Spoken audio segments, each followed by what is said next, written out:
body of all other special assessment and taxing districts for which said board acts is now meeting in regular session. Only those items that indicate a specific time will be heard at the assigned time. All other items may be taken out of sequence to accommodate the public and staff availability. Supervisor McClure, would you lead us in the pledge, please? Pledge allegiance to the flag of the United States of America and to the republic for which it stands, one nation, under God, indivisible, with liberty and justice for all.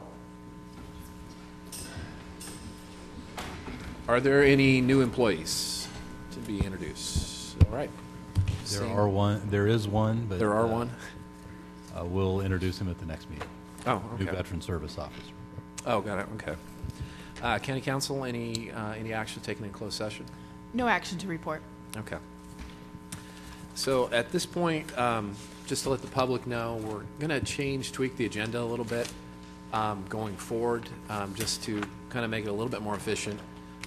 You'll notice that consent agenda and budget items are towards the beginning of the agenda, and timed items are later, and general government's later also. So that, after having a meeting with the county clerk of the board, made sense. It was a great suggestion. So at this point, the chair requests any deletions, corrections, or additions from board members to the agenda at this time.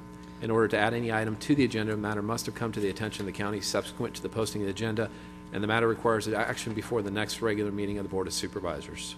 I do have one item. Yes. There's a request from EMS for a grant application for a regional state partnership reorganization of child care. And they're applying to UC Davis, and I got the letter yesterday. So I'm asking that I can get the template to Jeremy, and it's just a support of their application for looking at rural communities and child care. Okay. So I'll entertain a motion to add it to the agenda. I move that we add this item to the agenda. Second. Moved and second. Any public comments? Okay. All those in favor? Aye. Aye. Any opposed? Okay, so it's been added to the agenda. Okay, so at this point, we're going to receive brief reports and announcements relative to the County of Del Norte programs and projects, and reports from supervisors. So why don't we start with Supervisor McNamer? Yes, I had Rachel from Information Technology come up and change my computer, my stuff over to the Google Chrome, and I'm still learning. Haven't even attempted the Gmail part of anything, but she's very helpful and makes it much easier to understand. She explains everything pretty well. I was invited to a meet and greet for Jared Hoffman, which I had to miss. I don't know how many of you got to attend, but my granddaughter had a dance concert, and she was in like 6 dances, so I wasn't going to miss that. I figure I'll have a chance again to meet with him. I also had a telephone interview conversation with another candidate, and that was Stacy Laughlin. We were probably on the phone for 45 minutes just discussing her background, and very similar to a lot of ours, coming from a small community, and the community with a background of fishing and logging that has also died away, and her family also was connected to that industry. So I think she's going to have a real good understanding for what we go through. I had a couple meetings with constituents just regarding some concerns in my district, which are kind of minor, but will be looked at. I also missed my meeting in Eureka for air quality because of the storming and trees falling down. I was not about to drive down there. I decided I was not going to risk life and limb for an hour-and-a-half meeting, so sorry about that. I have nothing to report from air quality. And I think that was it. I didn't have all my notes with me, but that about wraps it up. Thank you. Supervisor Henningsen. Yes, thank you. Yeah, I had a local transportation commission meeting.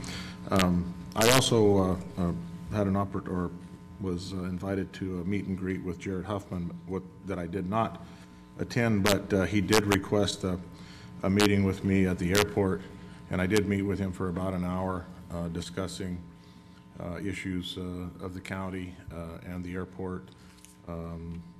He seemed to be pretty knowledgeable and concerned about the issues that we do have. We're not alone. There's other counties that have the same issues. Seemed to be a nice enough guy. I was happy to get a chance to meet him. I had an RCD meeting where we were still discussing the issue of agricultural ditches, and hopefully we get that squared away. And after that meeting, I got in on the meeting with local state agencies with concerns of the towers being removed off of Red Mountain, which is essential for our emergency services and communications, and why the Forest Service is not stepping up and taking control of that situation, I don't quite understand. So a little bit disappointed about that.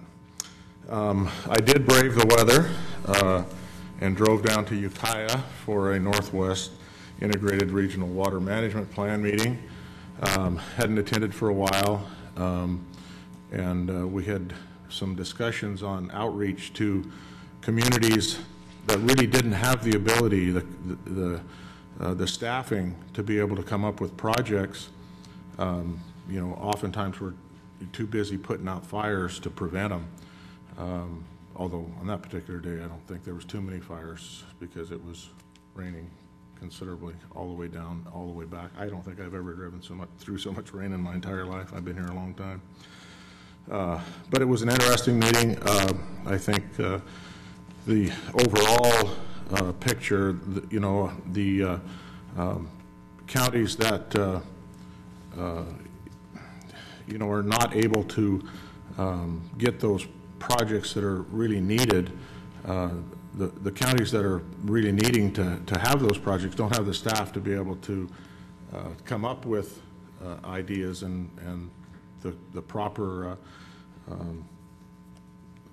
you know, go through the proper procedures to get the applications put in there. So often the best projects don't even get to the table, and the counties that do have the staffing, Sonoma County, Mendocino County, Humboldt County, those counties that, in Siskiyou County, Shasta County, those counties that do have the staffing, they get to pull all the money in because they have all the staffing that they're able to come up with these projects. So hopefully there's some money that's out there that they're going to use to help counties like ours, disadvantaged counties, Modoc, Trinity, Delmar County.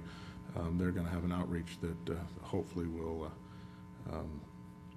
bring us into the fold, so to speak, and be able to get the funding that we need for some of the projects for infrastructure that we would like to get. And that's about it for me. Okay, thanks. Supervisor McClure. Yes, Senior Center Board met, and it's looking good. The funding is going to come forward.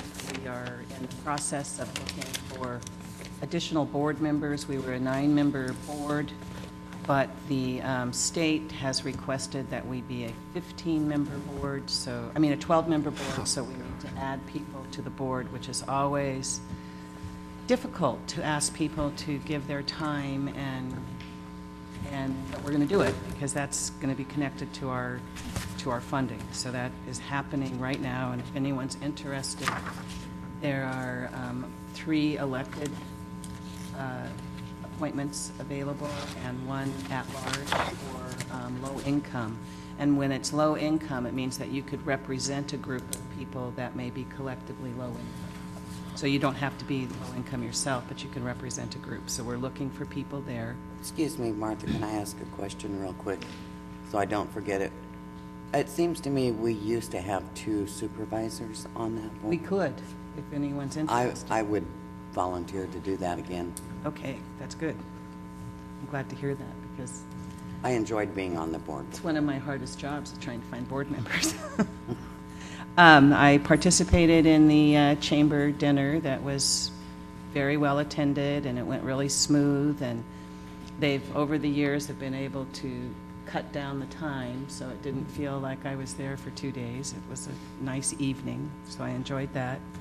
I was at Coastal Commission meeting, and I am rereading the Coastal Act and the different rules that apply, because I'm pushing fairly hard on that body to take another look at how they handle public hearings, because what happens in a public hearing at the Coastal Commission is staff gives their report that might be 15, 20 minutes long, and then the applicant gets up, and then the appellant gets up, and then the public gets up, and at no time does the commission ask any questions until after everybody's been heard. And I'm pushing that we follow it similar to county government, where after staff does their presentation, the commission then could start to ask some questions, because that will assist the applicant and the appellant knowing where the commission is coming from and what their questions are. So when they get their amount of time, they're able to address our questions, because what it is right now is that they're pretty silent, and they have to, the people who are presenting actually have to kind of guess where the commission is going. And so I'm pushing really hard on that, and I've got some support on the commission for that, and I believe that it's something. I found a little law the other day that says that you can periodically review your procedures. So that's going to be one of my first steps, is to try to address the procedure part of the Coastal Act. I was part of the getting Jared, when I found out he was coming to town, I helped organize the events that he participated in, but I was at Coastal, so I didn't get to see him. But he also met with our ag community and met with the chamber at their retreat. So I think that was a good entry into our community, to let him hear the voice of our community and what our needs are. And the Redwood Park Association is going to have their strategic planning all day on February the 3rd. And in that process, my hope is that we start talking about development of more activities where people come to visit the park, where there's almost an institute feel, where we can get people to come and stay for 2 or 3 days and take a park class and boost our economy that way with some tourism that we can put in through the institute. So I'm kind of excited about that. And probably my best thing is that I received an email this morning from my son, and he paid for all the stuff to get his graduation complete. So I will have a graduating senior from Humboldt State. Congratulations. Yeah. Supervisor Finnegan. That is good news. Thank you. I had a couple of meetings. Most of them, while they were only a couple, were quite substantive, and a couple of them were out of town. First started with First Five, Children and Families Commission, focused on the good work we did, focused on what we get to do next now that we don't have to worry about refinancing, and some of the work that the Vistas are doing, had some reports from them, and just the great work that's going on in the partnerships in the community. And thanks to our chair there, Director Blackney. Then had an RCRC, Regional Council of Rural Counties meeting. At RCRC, we did have a guest speaker from the Department of Finance, Michael Cohen. He started out by, of course, the historical. There was a state deficit of $26 billion. It went then to $20 billion, and now it's down to $9 billion. There still will be a structural deficit of $5 billion that does need to be addressed. As far as cuts to employees, about 15,000 state employees have been cut, but a lot of those, in pressing on the question how many people were laid off, a lot of times it's the way that we do here, is you eliminated a position, but it was a position that was not filled. So it's a way to score the budget, but as far as a reduction in the workforce, they're still working on that. That's going to be the next step. It was pointed out what they did was probably a 5% cut, and we know that our layoffs and curtailments are in excess of that. Some counties is up to 30%. So the state has to do a better job there. Other than that, it was again said that the governor's mission is to make local decision making a priority, bringing government closer to the people. So it sounds good, and I think that's the basis for realignment, the devolution of government, and it's incumbent upon us to try to be part of those negotiations and make it work. The briefing on the state budget then took place, and of course we talked about that there's a $9.2 billion deficit.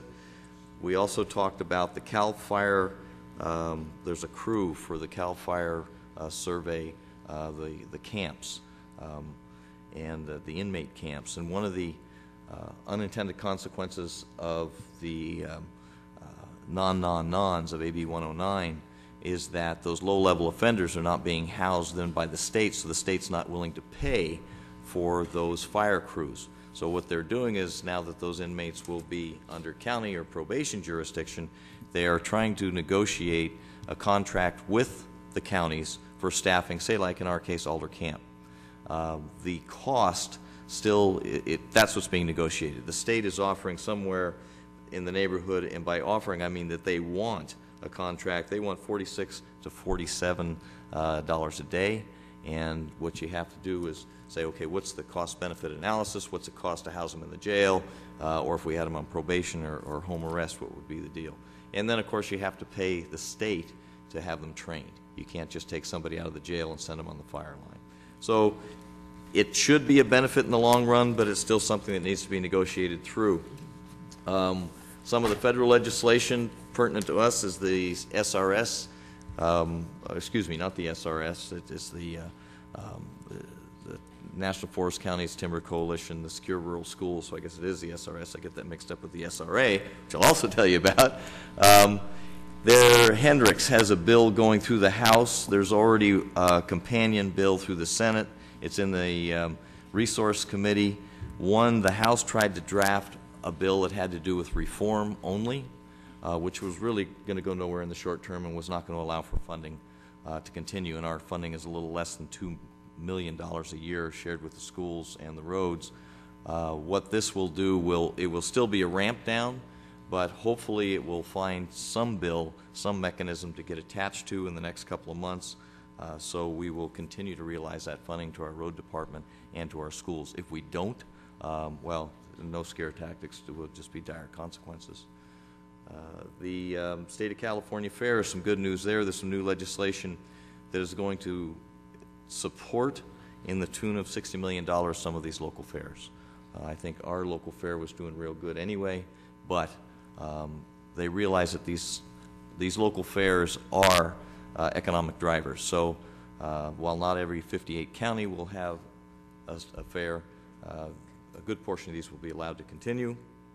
And AB 885, the running drill on that you know, those the septic tank regulations. The revised policies as negotiated with our help with the Water Board will be out in March sometime, and they're hoping now to have the finalization of those policies adopted in June. I know we've heard this before. The reason they get delayed is all good, because we keep going back and tweaking them to our benefit to pass things more to local control. Then RCRC had their installation of officers. There was a reception where supervisor from Colusa County is now the new chair.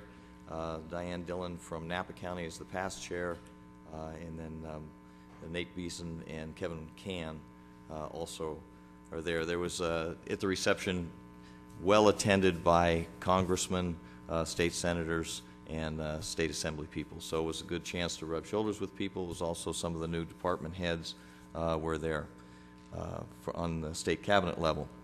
Went from there to a dinner reception for the new executive board for CSAC to talk about, just to get to know one another, tell a little story about one another, make it a little more personal, which always makes it easier to work together. And then the next day we had our executive board at CSAC, where we had a guest speaker as well, which was Ana Montesantos.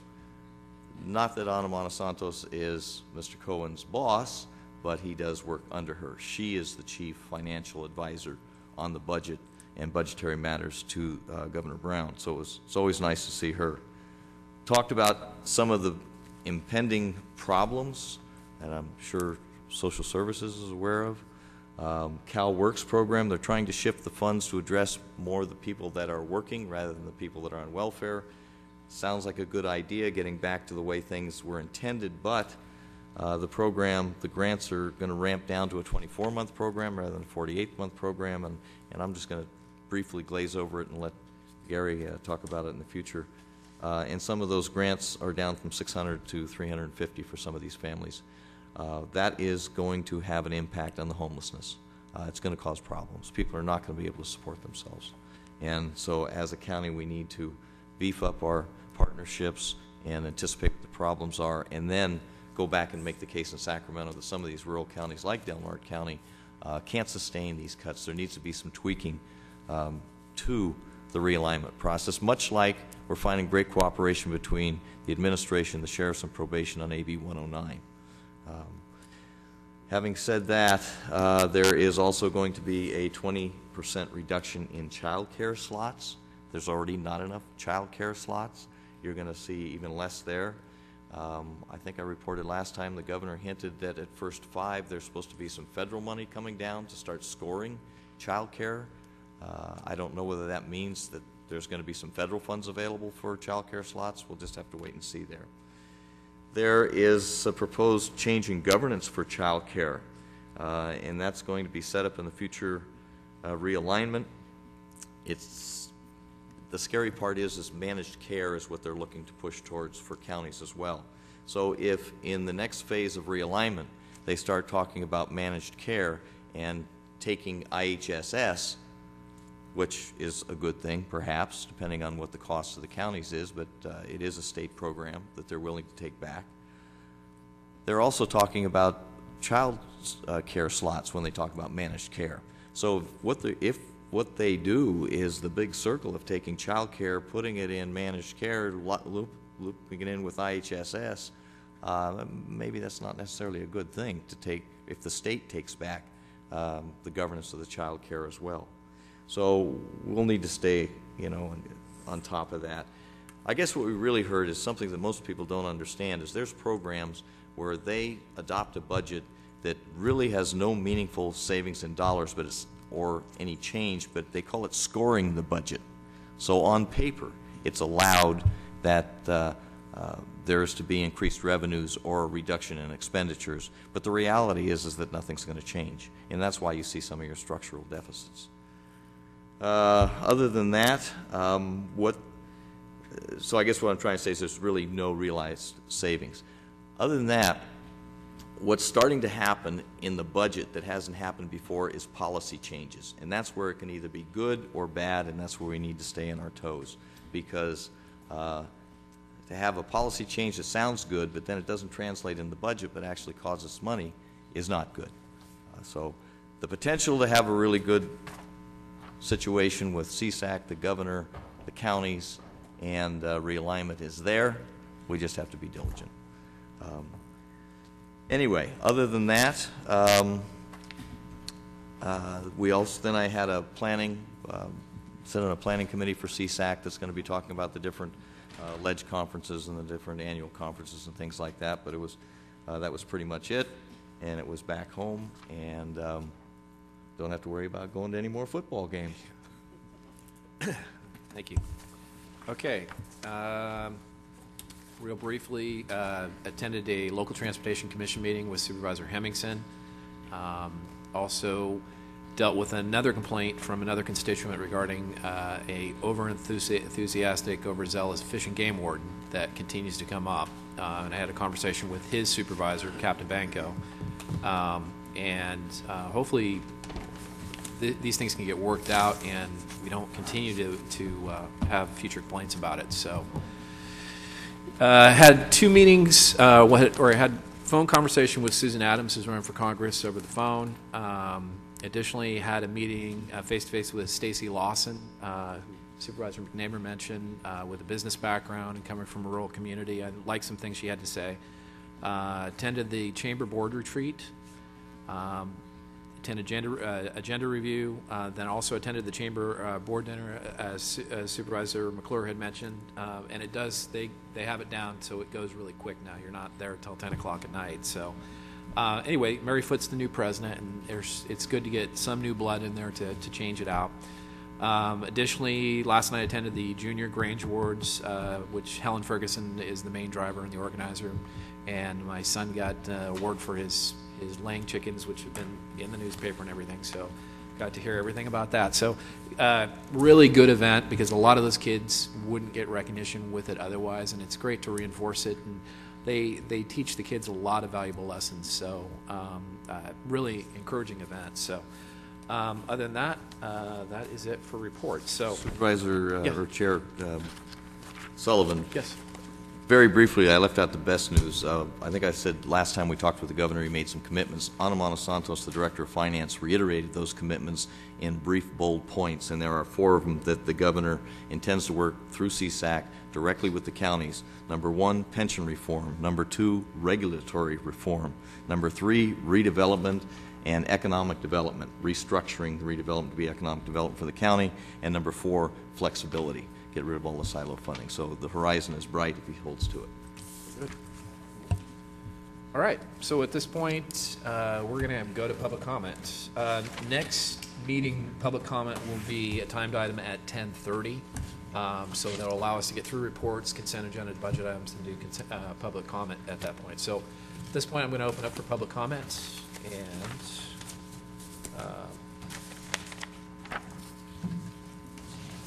anyone? No public comment. Okay, so we're going to close public comment, and we'll go to the consent agenda. Any public comment on the consent agenda? Yes. You can announce your name when you come up to the speaker, and also you've got a 3-minute time limit. Okay. I'm commenting on line number 10. Good morning, I'm Ron Mayhew. I reside at 2613 Quinlan here in Crescent City. I want to thank the board for their time. I'd like to share a little history on the road that's being addressed there. I can only scratch the surface in 3 minutes. However, I feel it's very important for you to hear. We purchased our house there on Quinlan in 1990, 22 years ago. We were told that we had to maintain our gravel road at our own expense, even though we pay the same tax base as somebody on a paved road. Because the road ended at our house, we were also told services like postal and garbage were not available to us. We were told that if anybody built above us, the county would require them to pave and curb, and then they would maintain that road.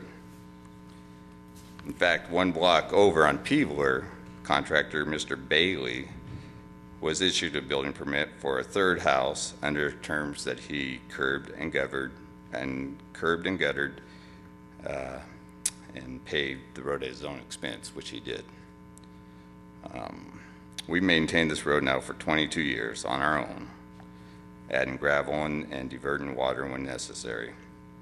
Approximately 6 years ago, the county approved a short extension for a Grants Pass resident on a parcel 1 above our house, and we were told that in 1 year when he built, he would have to pave up to that point. A 5th-wheel trailer with no power, no sewer, no water was placed on that lot. It has been used as a campsite ever since. Questionable traffic coming and going. It looks like a dump, and I believe it downed the value of property around it. When I brought it up to Dave Mason, he told me he didn't consider it blight. Approximately 3 years ago, a permit was issued by the county for an extension to 5 more parcels above us from a contractor in Eureka. He was not required to curb and gutter or pave. In fact, the road wasn't even made legally wide enough. Why a local contractor was penalized on Peebler, but an out-of-county contractor wasn't, I just don't get it. When I try to communicate my concerns with the road department, I'm constantly brushed off. It's very frustrating, to say the least. I was recently passed off to the new county engineer, Mr. Barnes, and to address this issue. Although I very much appreciate Mr. Barnes' attempt to make things right, I feel $8,000 left from the bond will only patch the road and pass it down to the next official or contractor to deal with when a problem arises. My wife told me there was not any record of our concerns, and that's something that had to be put in writing. So the next time I went to the road department to complain, the only form they could figure out to give me was a complaint for the blight. I filled out the form, and here we are. Since the road was extended, the water coming down the road has gotten so much that standing water at the intersection of Endert and Quinlan, right where the county instructed us to place our mailboxes and trash cans, we also have been experiencing flooding in our yard up until as lately I was able to divert. I hope this sheds a little light on the subject. I'm willing to talk to anybody who cares. Thanks. Thanks, Ron. Can I ask a question, Ron? Hey, Ron. And you and I have talked a couple of times. I've been up there. You and it's like ships in the night. We haven't been able to meet together on site up there. I was under the impression that this proposal under number 10 is going to help to alleviate the problem. Is it? Well, I'm not a contractor, but I can tell you that I just, from what it looks like, it's just going to Band-Aid it. You know, there's still going to be a lot of water coming down. When those extra houses finally do get built, there's going to be even more water. Well, okay, then I guess my question is probably some of it's going to go to Kevin, is that if and when those houses are built, the full road improvement should be done just like it was done on Peevler, but this proposal for under number 10 should take care of the problem until there's further development up there, shouldn't it? Or will it? Oh, I would think it would definitely help. It's definitely going to help. From what I understand, the culvert at the bottom of the road is not going to be put in, and I think that's necessary because there's water standing there. Okay, because I saw there is room for a culvert in the bid. There is room? Okay, well, I made a mistake. That would help a I'll lot. double check it. And if they put, you know, if they put a stipulation that when he does build houses, that they pave in curb and gutter, that would be a huge blessing. But Actually, you're right on the final thing. It has the fire hydrant installation, but not the culvert, so, okay. Thanks, Ron. thank you. Okay, any other public comment on the consent agenda? Okay, I'll close public comment, bring it back to the board. Any comments or questions? Well, I have a question for Kevin on the same subject then. It was referred to as a Band-Aid. Sometimes Band-Aids are good, and it's better than nothing, but what about the culvert? Well, this truly is a Band-Aid, as this situation had the improvements that were applied to the original development were probably not adequate, and then that development went belly up with regards to, there's litigation now, and that's what's causing us to call the bond. And it is intended to be kind of a Band-Aid situation to try to fix what we can with the money that's there. With regards to the culvert, we could look to try to add that as a condition for further development on Quinlan. At this point in time, there wasn't enough to put that culvert in. It's certainly needed at that site. It's an area that we need to continue to look at. Along lines of suggestion, first of all, I didn't know that we didn't require curbs, gutters, and sidewalks when you extend a road like that for a subdivision, because in anyone I've known about, and anyone that's come to the board, it's been a requirement, period. Yes. Now, as far as the culvert goes, if that is needed, then we need to find a way to get it done, and perhaps, what's the cost of the culvert? Another $2,000? Is it going to be more? Perhaps. Okay. Then can we not put an assessment on the property that started the division, or attach it to the other properties above? That is possibly a remedy for that. Pay back when they go to get their building permit, that there has to be payback to the county, number one, and then the imposition of the other road improvements, number two. Is that doable? I believe that is. Did you want to address this, Tina? Okay. Okay. So I believe that's a good measure to kind of finish this. good. So would it be proper to, in making a motion to approve the consent agenda, amend number 10 for the inclusion of the culvert to be installed as per recommended by the county engineer? That work? Correct. So That's my motion. Okay, you have a second? Motion was to accept the consent agenda amending number 10 to include the culvert, yes. I wanted to pull an item for discussion. Okay, which item are you looking for? Item number 5. Okay, Okay, so good. we'll item, Minus number 5. okay, Then I'll second. okay. Point of clarification, do you need the direction, or I think you already have the direction to be included in the motion that the additional cost be passed on to the developer above?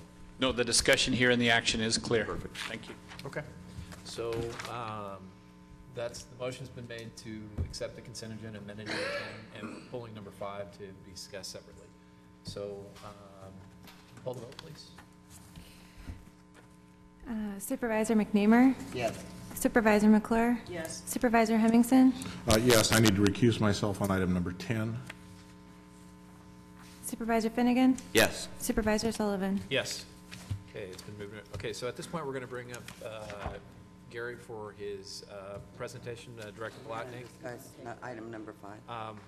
We can take it up after the presentation because we've got 2 timed items and Gary's promised he's going to be less than 10 minutes. Oh, so absolutely. We'll be very I'm going to quick. make you stick to that, so. In fact, I'm going to sit over here.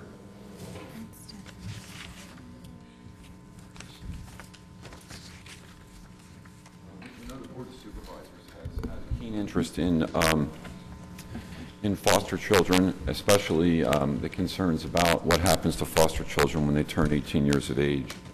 We're very well aware that they're very sad stories about generally what happens to children statewide, nationally, who are in foster care when they become adults.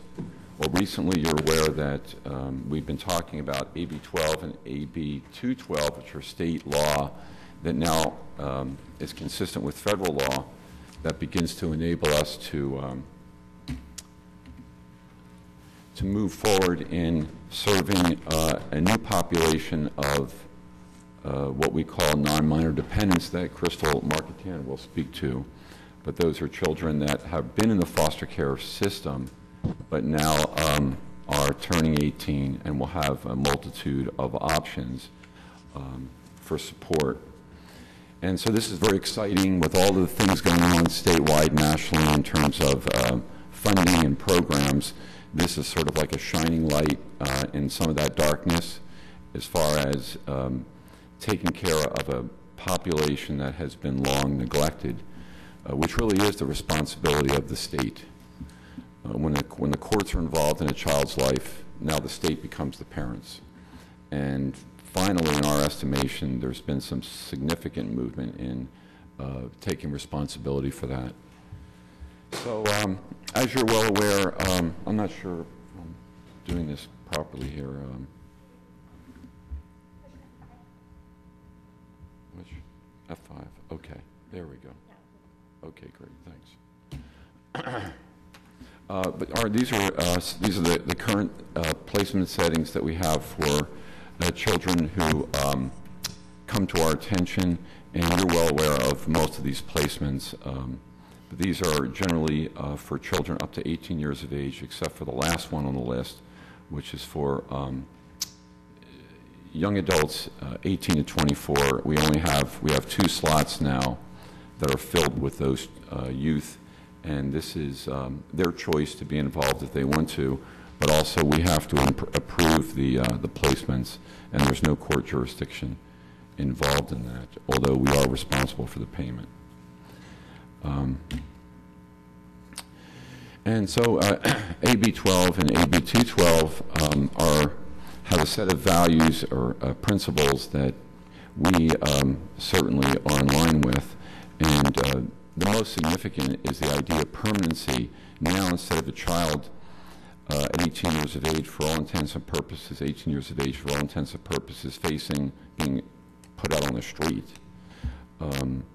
now they have options to stay where they are. Actually stay where they are. They like where they are. They like the people they're living with. They could actually choose to stay there.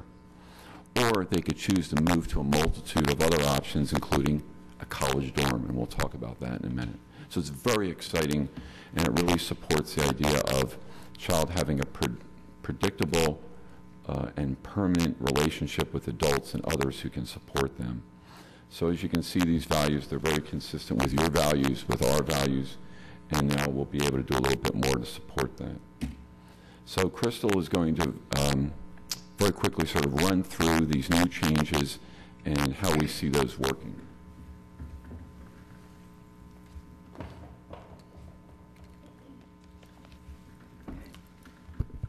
Thank you. Okay, so the new category of non-minor dependents is really once a dependent or a ward reaches the age of 18, and after this January, so that time frame has already passed, they can choose to stay in foster care. And actually, it's an opt-out kind of a decision where they have to explain to the court why they want to leave foster care. And they have to meet one of the following 5 criteria: enrolled in high school or equivalency program, enrolled in post-secondary or vocational school, participating in a program or activity that promotes or removes barriers to employment, employed at least 80 hours per month, or is incapable of enrollment in school or employment due to a documented medical condition. So it's really general, and really it's not a way to exclude people. And we have 7 people that will meet those criteria in the next year.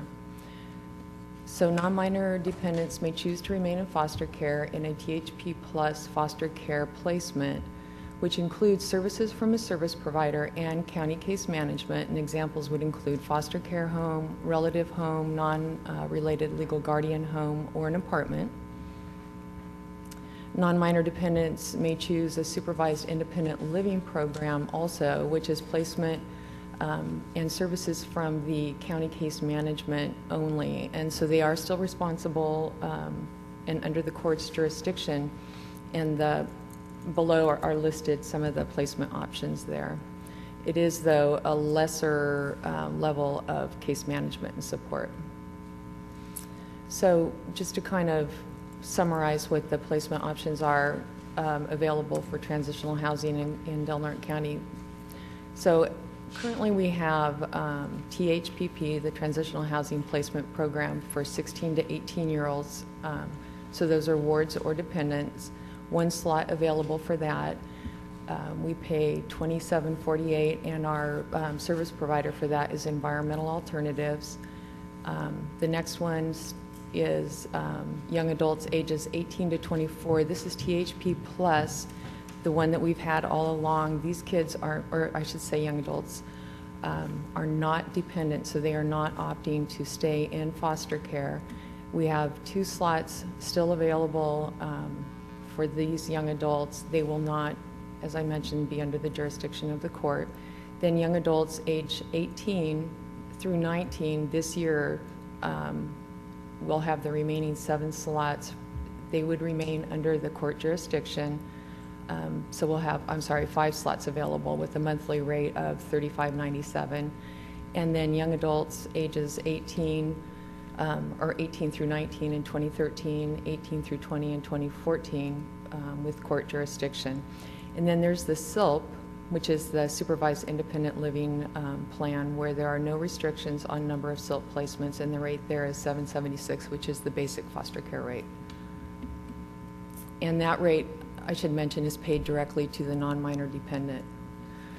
So the expanded responsibilities for the Department of Health and Human Services and Probation with the non-minor dependents includes staff will develop and update transitional independent living plans with the non-minor dependents. The Independent Living Program Coordinator will provide required ILP, Independent Living Program services to the non-minor dependents. The department will facilitate placement agreements, contracts for services, monthly home visits, and funding. And I should mention that we are required to do monthly face-to-face visits with the non-minor dependents, so if they choose to live out of the county, it can become logistically difficult, and I'll explain in a minute how we plan on accommodating that. Social workers and probation officers are responsible for mandated reports with the court. And why we're changing providers right now. Formerly, we were working with Ramey Vista, and we're now transitioning to Environmental Alternatives. Environmental Alternatives has offices in 14 Northern California counties, and they have experience in serving homeless youth, both dependents and outside of foster care. They have foster family agencies in these counties and would be able to do face-to-face visits with the non-minor dependents in these counties. And the placement options available to non-minor dependents from Del Norte counties would be expanded due to their geographic locations. And that's it. Any questions from board members? I do have a question. The rate, you said in the one instance was paid directly to, Yes, who are the other rates paid to? They would be paid to the service provider who, you know, some of that goes to the service provision and then the rest to the actual provider of the placement. So for instance, if they're living in a home, it would go to the foster care provider, a portion of it. So there's a budget provided, and some goes to clothing and some goes to the non-minor dependent. And they also then end up with a savings account that, so the service provider creates a budget with the non-minor dependent and with the dependent, depending on which program you're in. But they earn money, they have money they budget, they have to pay for their own daily living expenses, and so they're paying their own utilities, they're paying, so basically it's just a budget created to help them transition to independence. Supervisor McClure, you had a question? On the SELP? Yes. What it was called? Now, that one also requires that they have been in foster care immediately upon turning 18? Well, not necessarily. Their needs, we were just talking to the AOC's office, and so the courts mentioned that as long as there's an order, a foster care order, even though they may not be in foster care when they turned 18, but there's an order for foster care, they could still be eligible. And when you refer to court, ward of the court, That's all the same benefits. is that a probationer also? Yes, that's probation. Absolutely. Yes. The distinction is a ward is from probation and a dependent is Right, from, so but Yes. the wards Right. count. But they're Yes. they're And so if part of it. they're, when they turn 18, if they're still a ward of the court, they would be eligible? And they have an order, a foster placement order, That has to be somewhere in their history. somewhere in their file, then yes, they would be eligible for the services that we just outlined. I have Yes. a question also. Supervisor McNamara, then Supervisor Finnegan. You mentioned, Crystal mentioned, if they choose to live in this county, does that mean we would still be providing this help if they chose to move out of Yes, Delaware? we're responsible for them as long as our court has jurisdiction, regardless of where they choose to move to. We are still responsible for Does them. that mean our court would have a say as to whether or not they could leave this county? Well, we have to approve where they want to go. Okay. But if they want to move in with their aunt in Southern California or in Oregon, who is going to help them in going to college, and it's a great place for them to be, then there's no reason why we can't approve that, and we would be responsible for that payment. Supervisor, sorry. Supervisor Finnegan? No, not a question, just a comment. I mean, we've been tracking this age group, this lost generation, even though that's not a full generation, for some time. We know what the statistics say, how vulnerable they are. They're worse than vulnerable. They're going to end up homeless, they're going to end up in prison, murdered, whatever. Nothing, no good outcomes. No. To see that there is now this support and this money is so gratifying. That maybe we're on the right track. You know?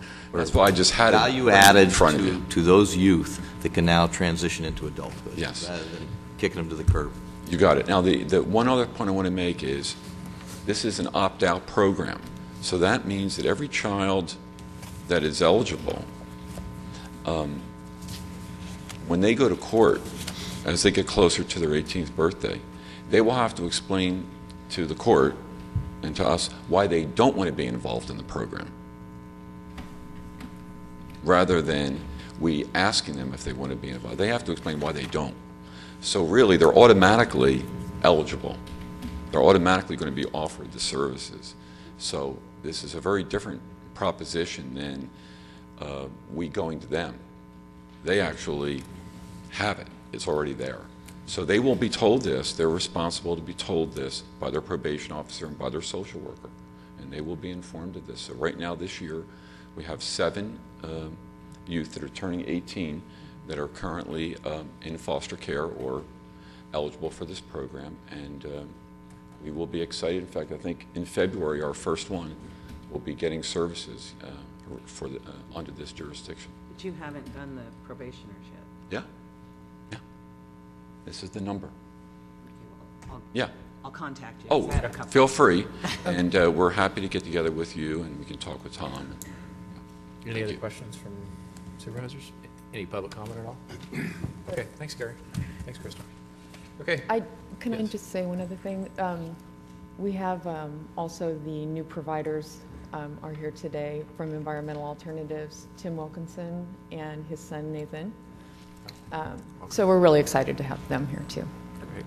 Welcome. Well, Okay, so at this point, we're going to go on to our next timed item, which is a 10:45 presentation by Tyrone Kelly, Six Rivers National Forest regarding workforce planning. Mr. Kelly, how are you doing? Well, it's always a pleasure to be here, and thank you for giving me some of your precious time to kind of update you on where we are with some of the things we're doing. Today, I wanted to talk to you a little bit about workforce planning. With the budgets nationally being what they are, we're trying to do everything to make sure we're able to maintain our current level of service. So with that, and through attrition and some other things, we see some opportunities to do some reorganization, particularly in our middle district. So that being the case, I wanted to make sure that I came to the board and to all the boards that we serve to let you know exactly what our plans are, our proposed plans are going forward to the regional forester, and so to dispel potential myths as we go forward. The situation is that currently we have 5 ranger districts that we manage, one of them being the Yukonom, which is actually on the Klamath National Forest, along with the Smith River, Lower Trinity, Orleans, and Mad River. In working with the forest leadership team, we took the opportunity to look at our organization because now we have one of our ranger district positions is vacant. District ranger position is vacant at Lower Trinity. We also had some other issues that we're dealing with as far as staffing levels and those kind of things. And then during our annual review, we decided to make this a little bit broader. So with that, and developing a team of rangers and some of the staff, we put together a draft organization that we're proposing to the regional forester and to the directors from my office about what we should look like or what we might look like in these budgets and these budgetary times and still be able to maintain that level of service. So what we looked at doing is actually combining the middle part of the forest into one ranger district or one management unit, having a district ranger and a deputy district ranger, and the middle part of the forest being the Yukonom district, Orleans, and Lower Trinity. And so we would have the one district ranger and a deputy district ranger. Now the ranger, Orleans, Yukonom, would become the ranger for that middle part of the forest, and we'd have a deputy instead of a ranger at Lower Trinity. And so we'll make you aware of that. And so that's a key piece of our element there. We looked at our fire organization, but in order not to affect our firefighter production capability, would be no change there across the forest. We'd keep both the district FMOs at those districts, as well as the district FMOs here and at Mad River. No change into the management structure here at Smith River NRA or at Mad River. The only other structural change that we would make is the way we manage recreation now. The recreation staff reports directly to the rangers, and so we would centralize that to report through our program manager for recreation, which is a small staff, but nevertheless, we figured we could get more efficiencies and consistency across the force in doing so. So those are the main thrusts of why I wanted to visit with you today and make sure that you were aware that this was going on and let you know there's no effect to the Smith River NRA in the way it's being managed currently with the ranger and with the fire staff. Minor effect with the recreation staff being centralized, but no reduction in staff at all for this particular district. And so, and our proposal is not reducing staff, is reducing staff through attrition as people retire and move on to reduce our numbers somewhat on those 3 districts. but it also gives us the opportunity to go from single staffed areas to have a structural program staff and a sub-staff working for them rather than having an individual on each district. And so would give us a lot of opportunity for efficiencies in that arena. And I think we provided the briefing paper to you. And so I just wanted to make a quick brief to let you know what we're doing, no more than that. But I want to answer questions. I do have a couple other things to mention, but I'll answer questions about that if you have any. And I'm sorry, I may have missed it. Who is the recreational manager? Tennille Buxton. She's here on the NRA. So I do have a comment on this particular thing. So you've reached your limit. You don't need any more land. I don't need any more land. I don't know if I have a limit, so no one's ever told me that. Well, if you're having to reduce your staff in order to meet a budget crisis, if you want to call it that, if you were to add more land and had to take care of more property, you'd need more personnel. No, I don't see that being the case. There's no one-to-one correspondence there. Our adjustments are associated with budget cuts, but we think in making these adjustments, we'll see efficiencies that are not restricted simply by the budget. Very political of you. Thanks. I have to disagree. If you had less land, you'd need less personnel. Okay. You seem to be at your limit. You would think that there would be something coming out saying we're done acquiring land.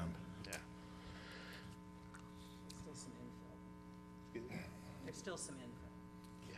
So you have mentioned in the past you are understaffed. I mean, that's been several meetings we've had. So, yeah, I would kind of agree with Supervisor Hemmingson there. At a certain point, enough's enough. So, any questions on the recreation manager, the workforce change? Is there any summer employment on the horizon? Yes, we'll have some employment. We think it may be reduced.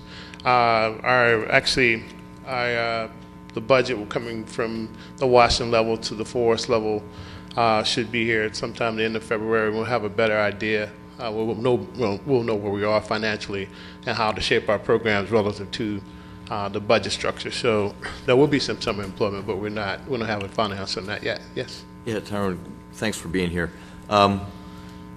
Will the reduction in your staffing, will it impair in any way the development of your timber harvest plans, your forest management, your vegetative management plans, or your fire management plans? Or your trails management plans? I don't think that's the case. I think that the structural changes that we're making are in line with the program that we currently have, and that's why we're making them to align ourselves so we have that the staffing levels we have is paired in such a way that now we don't have single resources on districts. We have paired resources across those districts, and so I think we'll be in really good shape there. So I think we'll be fine, and that's the real key of why we're making the change, and it forces the opportunity right now, and so we're moving forward with that. So you think it might actually result in more support? I think so. That's what we're shooting for anyway. Okay. Any other questions? I got a couple of things I'd like to mention, which I think you led right into one of them that I wanted to talk about, and that is we're starting to look back at, and I think I'm pretty sure I'll get some advice when the budget comes in about the hurdy-gurdy track, and look at some of those parcels and acquiring some of those parcels in that track. And so I don't have a whole lot of information for you today, but shortly I would like to come back before the board and talk specifically about that when I get the direction when it comes from the regional office about how we need to move forward. But I did want to make you aware of that that's something that's back on our plate, and so we'll be looking to work with you and with Smith River Alliance and others to look at what potential we have there. So I don't know. I'll take any questions. I don't have a lot of answers today, though. Any questions? No, we would be interested in discussing. Okay. I appreciate that. That's great. And the last thing, of course, I would be remiss if I didn't mention traffic management. And so we're working on, cleaning up a few things there, right-of-ways and other that, making sure that we understand where we have right-of-way, where we don't. And so there'll be some cleanup there that we need to do But as soon as we do that, and we've got most of it done, so we're finalizing that now. And at that point, we'll be looking to get some of the board's time, 2x2, or an entire board, to do the coordination piece of that work as we described. And so hopefully February we'll get that to you. I was hoping that you might have something to discuss with us about Red Mountain. Oh, I could bring, okay. If there's no questions, I'll go on to Red Mountain. No, we're looking forward to the travel management. Okay. No, we agree with you. Coordination, you're Okay, good. bringing it forward with coordination, we're good with that. Okay, on Red Mountain. The Red Mountain Campsite, which is where we have a communication site for the state and for ourselves, CAL FIRE, County Sheriff, and a bunch of others, as well as television and cell phone.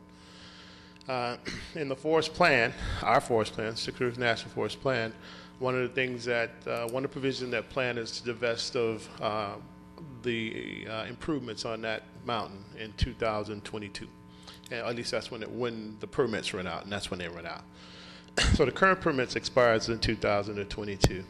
Some, over the last, I don't know, since 93, the state has looked to improve that site, and I think at 93 was when they got the 30-year current use permit that they have. And so subsequent to that, there's been a lot of discussions about improvements and what will happen to that site post 2022. That's not 23, but 22. And so the state approaches over at least twice in my tenure here, and now we're working with the state now to look at what that might look like. That being said, the forest plan does cause for divesting of improvements on that mountain. And so one of the, and that being... So, sorry to interrupt. So yes. Divesting to who? Divesting of all... Yeah, no, but I'm talking about, I mean, you're talking the land also, or are you just talking the structure on the structures. Not divesting of the mountain, just the improvements. We'll take the mountain. Yeah, I understand. But divesting of all improvements up there. That being said, the state has been working with us over the years, and like, how could we go about either extending the use up there or finding an alternative? And so the forest's position, and has been before my tenure and up to and now, is that we, plan to continue with the forest plan as stated. That being said, we would entertain working with the state and the tribe and others on looking for alternatives for communications because of the importance of that communications to all the partners, not just to the state. And so currently the state has been meeting with the Yurok tribe and some others to talk about alternatives to that site. And the state has had a couple of meetings now, which I've attended, with the Yurok tribe to talk specifically, consult with the tribe specifically about the site as a sacred site to the Yurok tribe, to talk specifically about what their concerns are.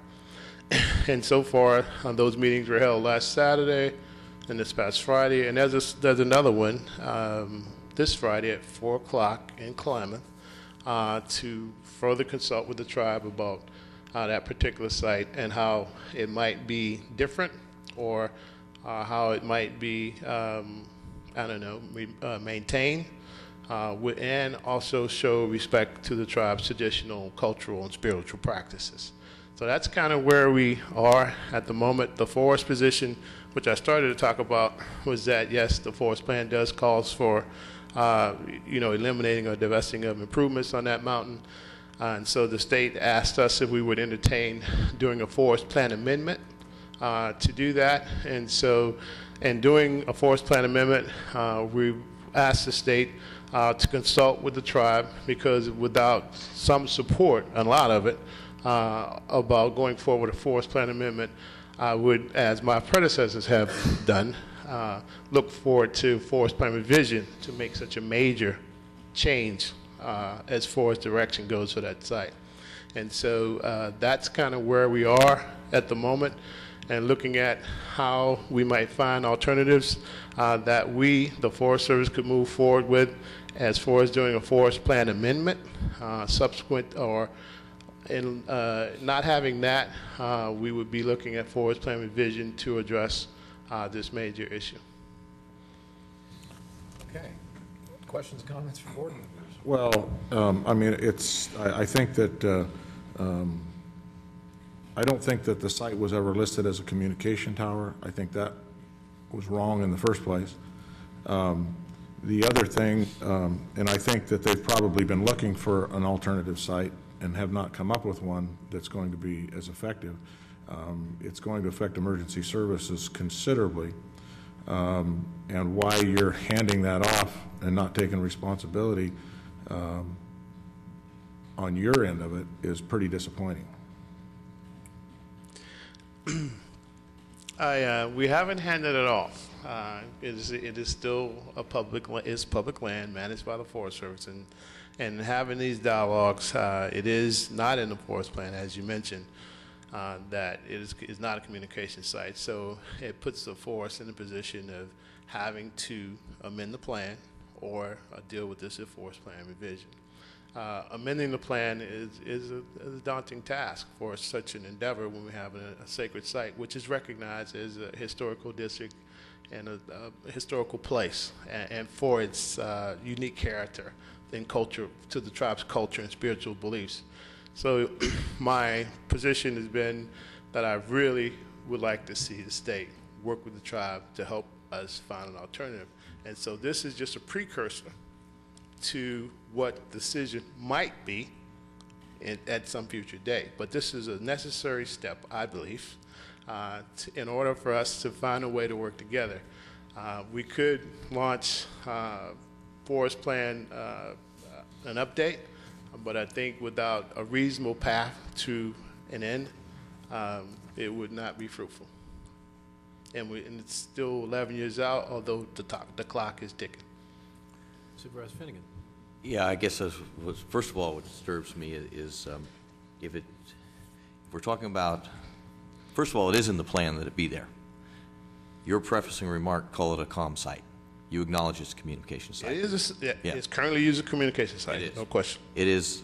Not only is it a communication site, it is vital to OES, sheriffs, highway patrol, CAL FIRE, Forest Service, everybody. To not invoke perhaps a coordination process to involve all the entities to talk about what your future plans are or how you will or will not deal with your forest management plan in regards to that, I think is an error. And I would, rather than say this is an error, I would encourage you to do that and not have singular select negotiations with one entity, one governmental entity, while ignoring the others. Regardless, it still needs some sort of update, some sort of upgrade to make it for the next 10 or 11 years. And that needs to be done. And it needs to be done and led by the Forest Service.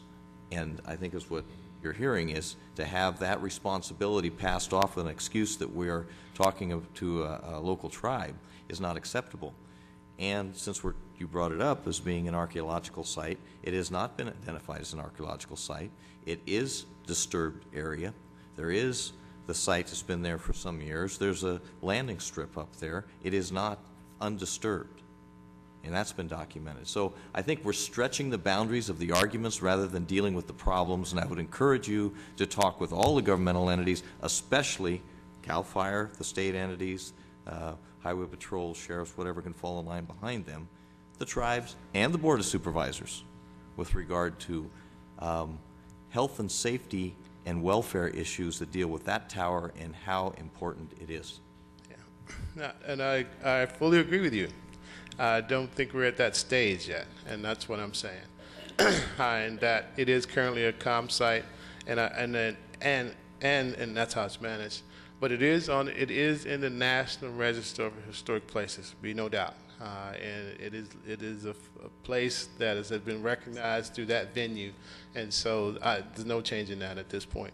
And is it an arc site? It's a spiritual cultural site that's used contemporarily by the tribes, and that's kind of the issue at the moment.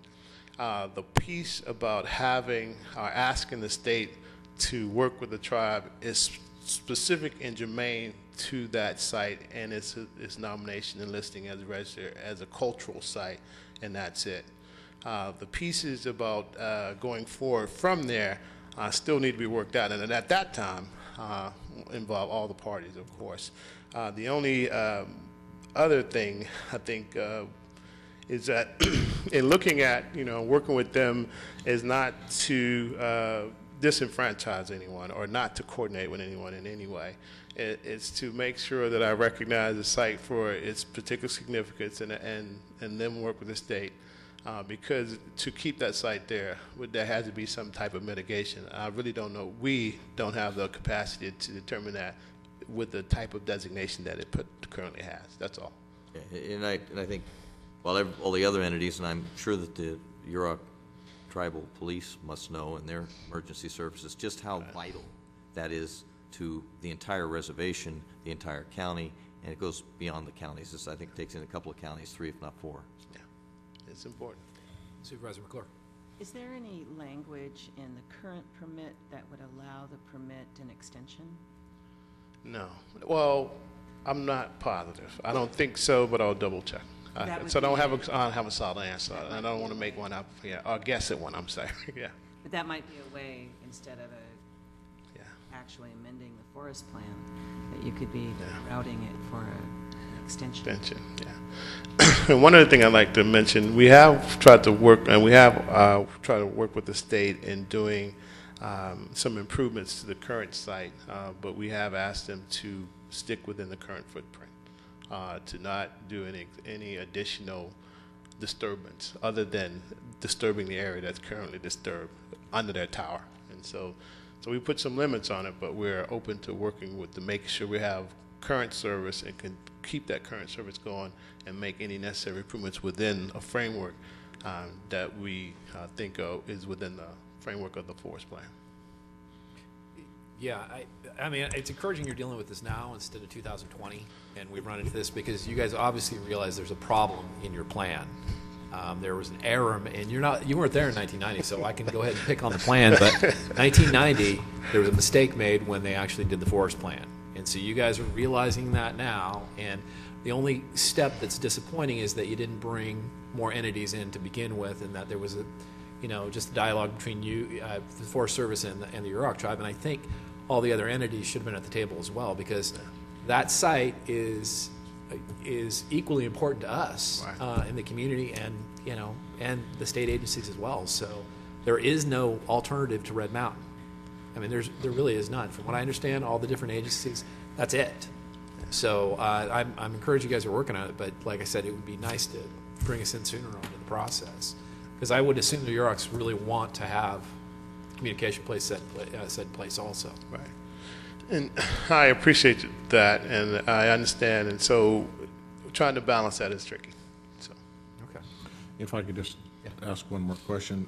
We had a meeting about the travel management plan some time ago, and we thought we were going to get some information before December. Okay, go ahead. Good. And we didn't from you. And now, when are we looking at what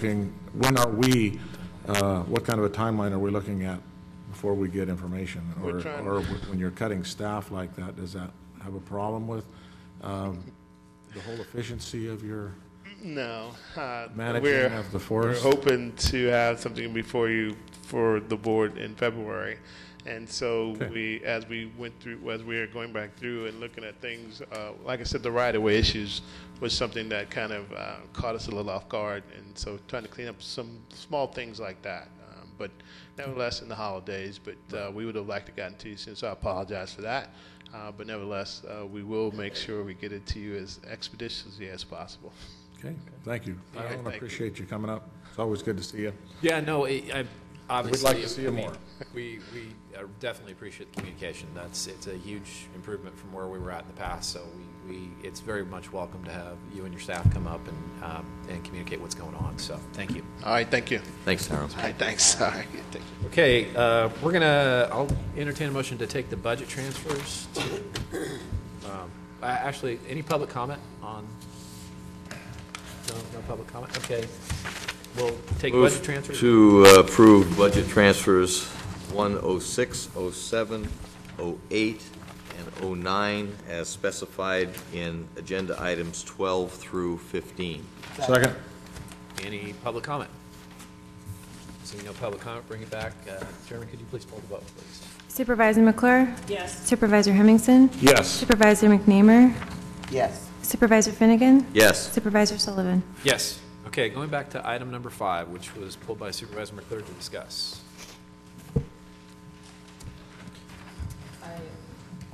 When looking at this, I would request that we pull items 7 through 14, which are all Pacific Shores lots, and hold those back in case we want to, in case we need them for airport mitigation. And then the 62 through 65 numbers, that those also be pulled because we are in process of application with the Prop 84 monies, and it could cloud it if it's sold. I absolutely agree with Supervisor McClure. Could I ask a question also, Don, while you're right there? These other, the 105 or 1 through 6 on here, are any of those in the Pacific Shores? 106, I'm sorry, the 1 through 6, are they in Pacific Number 1, Shores? or 1, Pacific 2, Shores 5. parcels are 107s and 108s. So none of these, this on Kellogg Road, this Ingersoll property that has no address, and the Nelson property that has no address are not? I haven't been out to those parcels. It's my understanding the Pacific Shores subdivision consists of 107s and 108s. I believe there was an Ingersoll parcel out there that may have been grandfathered in before the subdivision. I'm not sure how the numbering system works. Yeah, I'd like to know about that the 105, that number, the first item on there too, if that was, I don't think that's the proper first name, but. Awful high tax bill for a Pacific Shores Right. lot. Well, it's a big piece of property. There's a, Well, and I Unless it's oceanfront. think Don It is is. right with the 107 and 108. yeah, but I'm numbers that I thinking that recall. Ingersoll property was Haven't been in there. a different number, but I don't know what it is. So I would, and I don't know whether to Do you want to pull that one or not, because I don't know where it's at. And we don't have a parcel map on where it's located. I'm sorry. Well, and I agree also with Supervisor McClure and Hemmingson, as far as the Pacific Shores, I think there might still be one federal lawsuit out there. So I would hate to see anything happening with those until everything is cleared up. So I'm with sorry, any of the Martha, I lawsuits. didn't hear what she said earlier. You're My pulling, suggestion was to pull the 107s and the 108s and hold those as a possibility of, the county may actually acquire those in relationship to mitigation for the airport. And then also the 117s and 118s, because we have an application for some Prop 84 money that could actually assist that property in getting cleaned up, and that would be problematic if it sold. So your item 62 through 65, right? Yes. Because there is a 117 and number 27. Oh, I'm sorry. And I would also, Oh, yeah. And then also the both 05s, John? I don't know, if there's any of these properties that are within, I'm sorry? Okay. Okay, let's do it. we'll take a 3-minute break. Okay. orders it. Yeah, Then we're going to take a 3-minute break and look at the maps. I didn't hear that part. I didn't hear that part.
at this point, we'll bring the meeting back into session.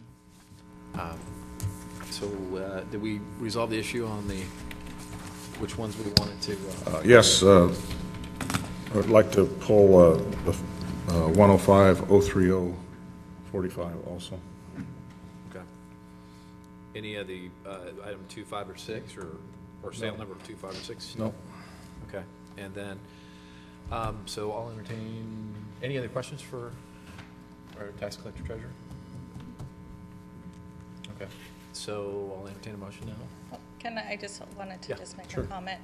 I understand the objective of the board regarding the Pacific Shores properties, but I just want to remind you that every year that those are not offered to the public for sale and increases the minimum bid amount that's due, they cannot be reduced in value until they are offered to the public at full redemption value. So some of these parcels, the taxes are getting to the point where they exceed the value of the property. I just wanted to make that comment. Okay. Okay. Thanks. So I'll entertain a motion at this point. I would move that we approve for sale by the tax collector the defaulted properties listed, excluding item number 1, which is listed as 105-030-45, 7 through 13 that are listed. 14. Excuse me, 7 through 14, which are the 107, 108 numbers, and then the last 4 items on the list, which are 117, 110-05, 118-100-15, 118-100-22, and 117-020-53, which is the old McNamara Pete property. Can you repeat that for the clerk? I have a quick question. Did you want to include 27 as it's a 117? Number 27? No. That's No. virtual No. life. So Okay. that's in the city limits. Just making sure. Okay. Got it. Do we have a second? Second? It's been moved and second. Public comment. Okay, seeing no public comment, bring it back to the board. Any other comments or questions? Okay, Jeremy, you want to fold the vote, please? Supervisor Finnegan? Yes. Supervisor McNamer? Yes. Supervisor Hemmingson? Yes. Supervisor McClure? Yes. Supervisor Sullivan? Yes. Okay, so that's number 5.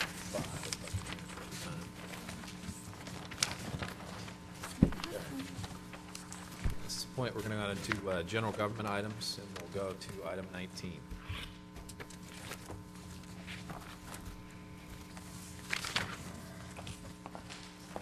Chair, I got a couple of issues. One is a suggestion, and the other 2 are going to be proposals. Mill Creek Advisory, I'm on there, but, and you and Supervisor Hemmingson are the alternates. But you and Supervisor Hemmingson also sit on the, or have 2x2s with the parks as well as the Forest Service. And I think for the purpose of redundancy and the topics that are scheduled and the continuity, perhaps one of you or both of you would like to take the Mill Creek Advisory, and I'll be happy to be an alternate on that. When something affects my district, I get to be involved anyway. So I would just suggest that that would be a good idea. As far as proposals, Well, hold on one second. On the Mill Creek, I think we only get one appointment, don't we, on that? Or do we get a couple I think appointments? there's one appointment, and then we've had situations where we've had multiple supervisors showing up, so whatever you choose to do there. And then as far as the appointment list goes, 2 issues, 2 things I would take issue with. One would be RCRC, the Regional Council of Rural Counties. I've been a delegate there for years, cultivating the relationships that go there, including going through the chairs. And I still, as a member of RCRC, have a seat on the board of the National Forest County Schools Coalition that is in charge of trying to save the $2 million roughly to this county, and nurtured those relationships. I also, as a member of RCRC, am part of the negotiating team for the AB 885, which, as you heard in my report today, still is going to have draft policies come out. septic tank issues are a paramount issue to this county and been instrumental in stopping them to date.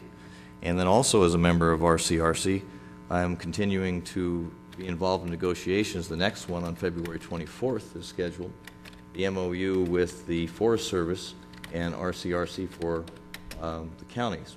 These are extremely beneficial to this county, and I would ask to remain on RCRC. I think I've proven my mettle there. And then as far as CSAC goes, a little bit of a misunderstanding, and I'm partial to blame for that too, is that when I became an officer, it allowed the county to have another delegate. But it didn't allow the county to have another vote. And that was the misunderstanding on my part, as well as I think most people. The other thing there is by having me also be the delegate, I'm there anyway, and all of my expenses are paid by CSAC, whereas to have that other delegate, none of those expenses are paid by the CSAC, incurring additional expenses to the county, which is going to be thousands of dollars. So I would ask that I be the primary on RCRC, that I continue there, and that I also be the primary on CSAC, with you being the alternate on both. And I would make a motion to accept the appointment list with those changes. Well, I guess I better clarify on the appointments. There weren't too many changes from the previous list. And as, you know, the CSAC position, we did have a second position to have another supervisor down there, which I think having two down there instead of one is good. It's better. And since you are on the exec board, that's why, and I was a CSAC appointment here once you got elected to the exec board, and served there last year. And then I place Supervisor McNamer there as that if I'm not able to pay to go down, Supervisor McNamer would go down, and you'd be there as well. So having more representation for the county makes sense if we have the position open. I don't know why we just sent one. Well, I guess first of all, because you only get one vote. Mm-hmm. Number two, because it's a cost savings to the county. And number three, any supervisor can attend anytime you want, on your own dime, or if you want to ask the board to sponsor to spend that extra money, that's a possibility as well. Cost savings. Okay. As far as the RCRC deal, I don't see as you giving up any connections or networking. You've done a phenomenal job on RCRC, but now your focus has been on CSAC with being the first vice chair and more than likely the president next year for CSAC. And now, just a point of reference, have you been appointed for the 2012 appointment for National Forest Coalitions, or? Yes. Oh, okay. I understand that appointment my understanding is that appointment hadn't happened yet. So that was supposed to come up at the next meeting. I was re-upped by the National Forest County Schools Board. They have their own little unique way of blend of schools and counties, the way they operate. I would second Supervisor Finnegan's motion with the changes. Okay.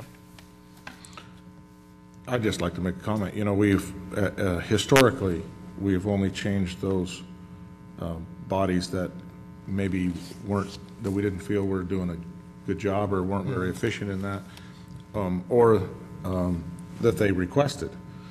So, I don't know that we should get too far away from that Okay. precedent that we've kind of set to keep those people there. So, anyway, just a comment. Okay. All right. Well, motion's been made and seconded. Any other comments? Jeremy, you want to go pull the vote? Can I actually restate so I have it down? So you're wanting to stay as primary on CSAC and RCRC with Supervisor Sullivan as alternate? Correct. And then you're now alternate for Mill Creek Advisory? Correct. Okay. All right. Supervisor McClure? Yes. Supervisor Hemmingson? Yes. Supervisor McNamer? Yes. Supervisor Finnegan? Yes. Supervisor Sullivan? Yes. Okay. So we move on to item number 20, appoint 2 members of the Board of Supervisors to the Redevelopment Agency Oversight Committee. Jay. As part of the legislation that has affected RDAs and the will be the what's the I'm not thinking of the proper word, but basically the doing away of RDAs. The city has taken on the role of the successor agency, which is pretty typical in regards to processes up and down the state.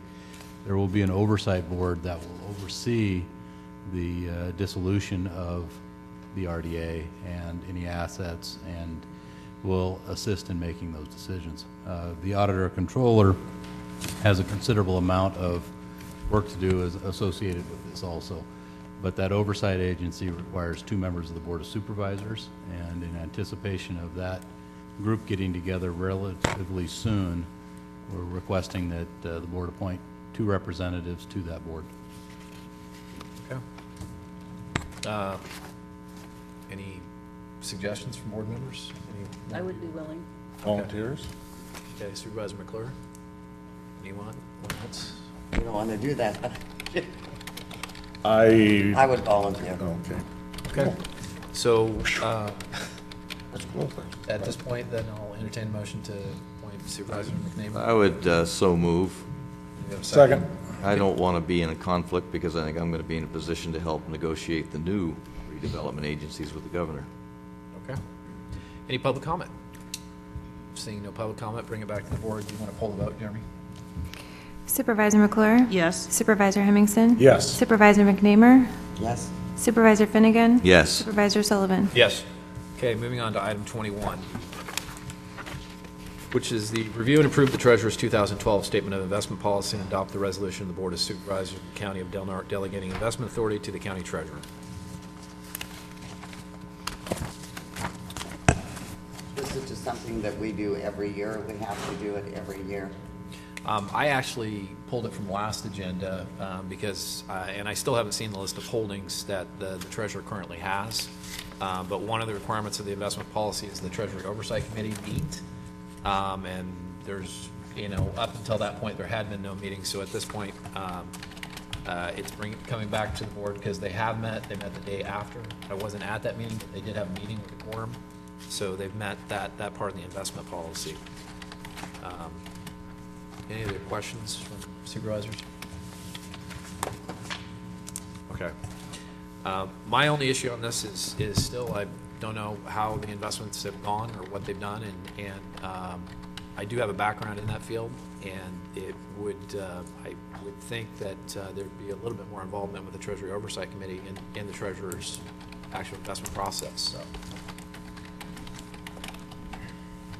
So as you indicated, Supervisor Sullivan, we did I talked with County Council briefly, and the issue that we had regarding the Treasury Oversight Committee has been resolved. So I understand you are appointed on there, and so we will meet shortly in the new year. Sure. So and as you indicated, in today's investment environment, it's quite a challenge. But in all the years I've been treasurer,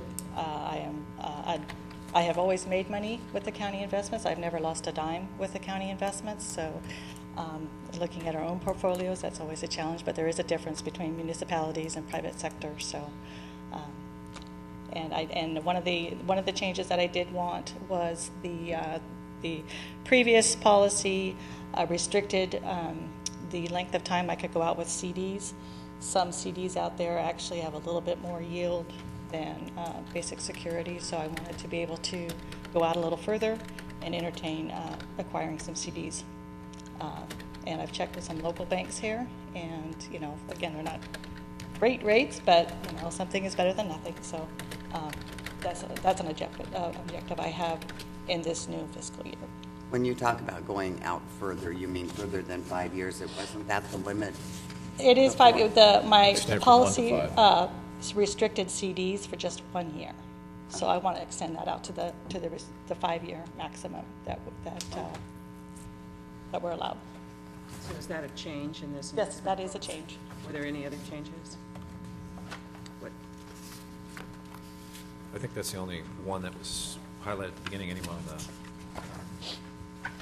I would move to approve the Treasurer's 2012 Statement of Investment Policy and adopt the resolution of the Board of Supervisors of the County of Del Norte delegating investment authority to the County Treasurer. Second. It's Moved and second. Any public comment? Question on the change in policy to allow for 5 years on a CD. Just regarding investments and yields, how does that stack up comparatively to mid-range CalTrust as far as yield goes? Like looking at a 3-year CD, I think is a little bit better than the mid-range CalTrust at this time. Okay. So 5 years, I guess it allows you the flexibility, but. But she also does, I know on the local banks, they'll have a little more flexibility of negotiating what the rates are, especially when you're going in. Yeah, some are. So some can't. Yeah. But it does leave another weapon for you to use another tool to go get a better yield. Any other questions? Okay, Jeremy, can you call the roll, please? Supervisor Hemmingson? Yes. Supervisor McClure? Yes. Supervisor McNeamer? Yes. Supervisor Finnegan? Yes. Supervisor Sullivan? Yes. Okay, that's been moved and approved. Thank you. Thanks. Okay, moving on to item 21, review the appeal of road conditions for building permit N3571 and deny the request by the property owner for a deferment or modification to road improvement standards at the request of the Fort Dix Fire Department and Assistant Engineer. Good morning. Morning. I'm here to present the road condition appeal for Mr. and Mrs. Ham's property on Park Avenue. You'll probably all know Park Avenue is north of Yonkers and south of Little Redwood on Lake Earl.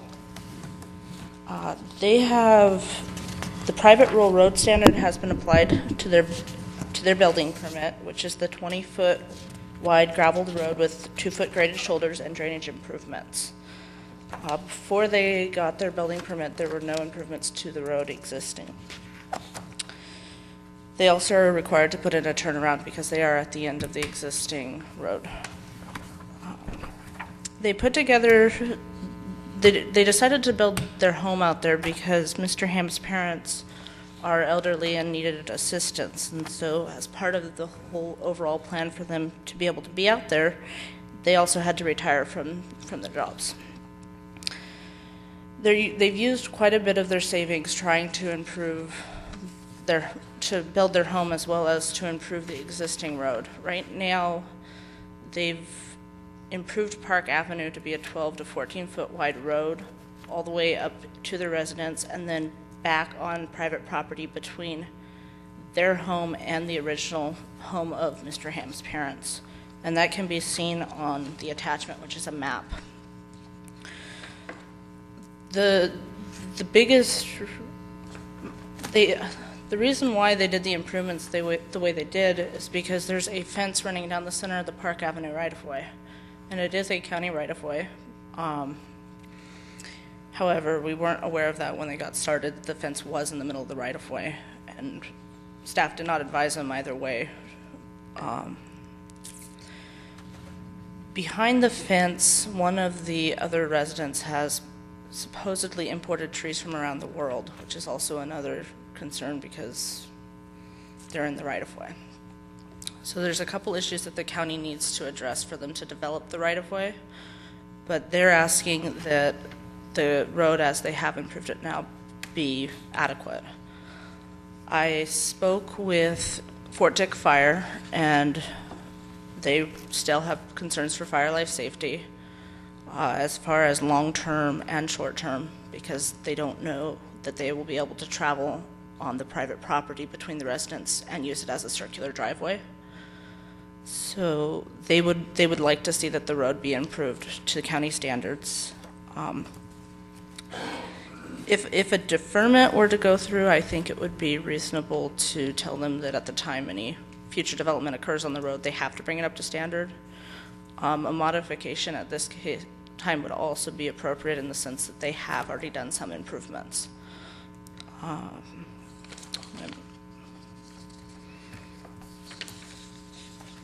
Could I ask a question? Sure. While you're looking.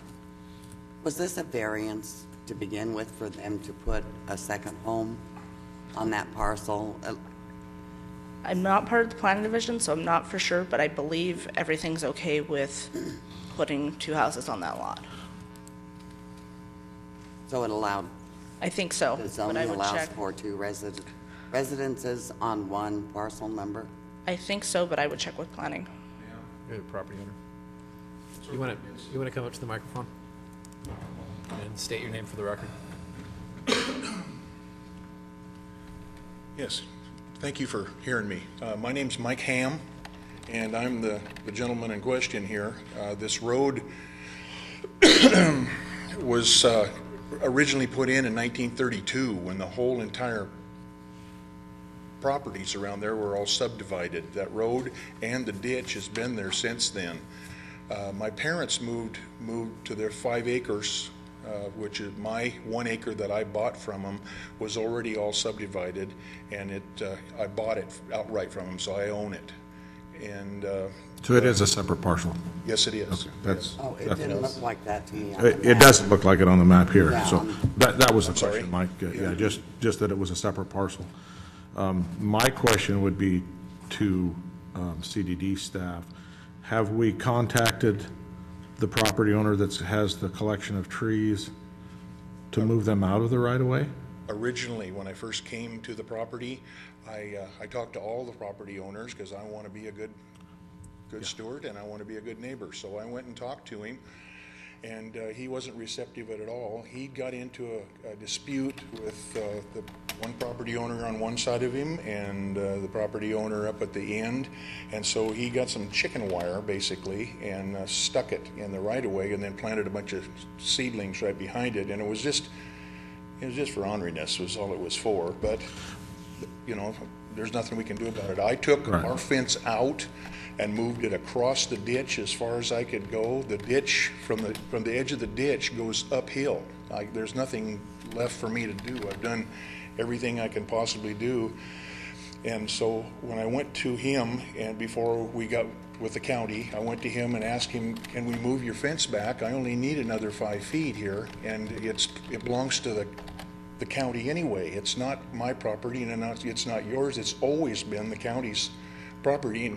And he informed me if I touched his fence that he'd shoot me. So I backed off, and we got with the county, and he's... No, I know, Mike, we've had these discussions. My Sure. concern is with this tree collection, I mean, are you allowed to take any kind of a species and plant it anywhere in the county? I mean, can you take an invasive species and just plant it? Campus grass? They're not supposed to be planting anything in the county right of way without an encroachment I permit. understand that, and not that this needs to have anything to do with Mr. Ham's property, but don't we need to notify them that they have planted a grove of trees in the county right-of-way and that those need to be removed? And I'm not talking about for this particular instance, but if development does happen down the road, they're going to have to move those trees, and it would be better that they would do it, I would think, on their own terms and their own time, rather than having to do it in a very short period of time, and at a time when maybe those trees wouldn't survive if they were moved. We are planning to have the trees removed from the right of way. We were trying to see what the outcome of this meeting was, just to kind of be able to tell the guy what's going on. Okay. I built as much road as I possibly could, and I got with Randy Crawford from the fire, and he came out, and we came up with a resolution what we could do as far as a T turnaround. Can you speak to the mic, please? I'm sorry. And as soon as I can come up with some finances, at this time I'm totally unemployed. I had to give up my job to come home to take care of my mom, so I'm kind of in a bad spot. But I'm a team player. Ask him. Yeah, no, and I think we went about it the right way. My concern is, can we override what the fire Marshal. chief or fire marshal says? If he says no, can we say, gee, that's too bad? I think there's some concerns, obviously, the fire protection is, they typically have a pretty good standing on being able to argue the point that we need to be able to get access back there, be able to turn our rigs around for fire protection. That's a public safety issue. I think it would take a little bit more research. I would have to say at this point I'd be concerned about you being able to override that type of authority. That would be my only concern. I don't have a problem with it too much, because I think you would be able to service a single dwelling on a 14-foot driveway, wouldn't you? I mean, and basically that's what that. My driveway itself is 20 feet wide, and I've built an I opening. mean, in order to get to that, we're going through 14 foot, from what I'm seeing here, we're going through roughly 14 foot. So you're only talking about a single dwelling, and I think access to a single dwelling on 14 foot would be legal. The turnaround I see could be an issue, although it looks like you could make the loop. I can take care of that. That's not a problem. So, you know, with, you know, that being said, I would have no problem if on the deferral, I would have no problem with giving him a deferral on this particular thing, with the notice that if there's any more development down the road, that road is gonna have to be improved. Okay. What do we do with the rest of the whole entire paved road that's 12 feet wide, all the way up to my property? Who's responsible for that? The 12-foot wide road? From Lake Earl up to my property is 11 to 12 feet wide, and then mine widens out, and I'm the one that's being brought up in. Interesting. Yeah. And, I don't think the intention is, go ahead, Leslie, I'm sorry. well, correct me if I'm wrong, but, and maybe I was the only one involved. There was a place in Smith River, a property owner, that was being held back on developing the lot next door to him because they were going to share a driveway and there was not adequate room to turn. That was Candy Gallo's place. And they got their building permit to put that. They did, they got approval from the fire chief. But it was also an agreement that the other parcel could be used as a turnaround. Which leads me to my question. The other parcel they put a home on. No. No, the driveway. There's a space. Driveway into it. Oh, okay. Because I could see a problem coming up, so I made my driveway on my private property 20 feet wide, and I brought Randy out and showed him I've got an area in front of my home that's big enough I could probably set up your whole entire fire department there. That's not a problem. Plus, I ran another road right back to that same road, and you can look right through and see the road as far as a roundy round. That's my question that I think I should ask of staff. But if there were an easement from Mr. Ham's property for emergency ingress and egress to be able to use the circular driveway, would that fulfill the requirements of the fire department? I don't know. What I can tell you is the driveway, if we look at this whole situation, I know it's not a driveway, but if we look at it with the fire code and the driveway standards, from my interpretation, it exceeds the requirements of a driveway standard for fire code. And at this point, a driveway would work for the house because there aren't any other houses accessing off the road. And as far as sight distance goes, you can see from the existing road to Mr. Ham's driveway, you can see clearly if there were any fire trucks or anything going on. From the entrance to his driveway to his house, you can clearly see if there's anything coming or going. And from his house to his parents' house, on that stretch, you can clearly see there's no sight distance issues. Why is the CDD recommending denial? Maybe I can offer some information. First of all, the two issues that are being appealed is the turnaround at the hammerhead at the end. And certainly the reason for that is for turnaround for emergency vehicles. And if indeed there were a 14-foot wide circular driveway, that would certainly answer that turnaround requirement.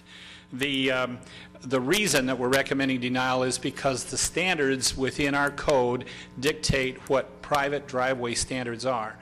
And I think Mr. Ham's pointing out that it doesn't make a lot of sense because the road that leads to this was not built according to county private road standards, and it's smaller or narrower. And so, yes, it does look rather foolish to say we're going to access this from a narrow 12-foot wide roadway to go to a 14-foot wide roadway and then claim that the 14-foot wide roadway isn't wide enough. Exactly. The other reason that we're recommending denial, of course, was the letter from Fort Dick Fire. we're here to look at this and to apply some kind of sense to it, of course. You have power to grant exceptions over the code. And with regards to Fort Dick Fire, I obviously want to take their concerns very carefully and pay close attention to that. But the fact that the county does hold development standards with them and not the fire district. But as long as we could determine that 14-foot wide, and if there was an easement or clearance for turnaround, it would certainly make sense to consider the actual on-the-ground development rather than the standards in the book. So could he grant a temporary easement until this roadway was put in? Temporary easements.